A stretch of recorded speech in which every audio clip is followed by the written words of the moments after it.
lungdam na lai sang tho John Alien som anel som le khat pan som le ge chang Yesu in keima in tu chung hoi ka hi tu chung hoi in atu te si pi ngam hi tu nei tak tak a hi lo a ki chel tom tu chung pa in nya khong amu chang in atu te nu sia in tai san a hi man in nya in atu te man a tu te a ki the thang go phi ama a ki chel tom a hi man in atu te khwal na lung sim nei lo in a tai san a hi keima in tu chung hoi ka hi pa in ke hong the in ke zong pa ka thei ma bang in keima in ka tu te ka thei a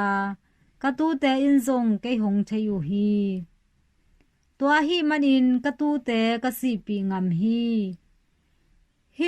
tukul sunga a umlo tu dang zong ka nei la hi tua te zong tukul sunga ka khum ding a amau te in keima thu nga in keima khu sunga ka tu sa te to hon khat swa khom ding u hi kanun ta kik thei na ding in singam ka hi man in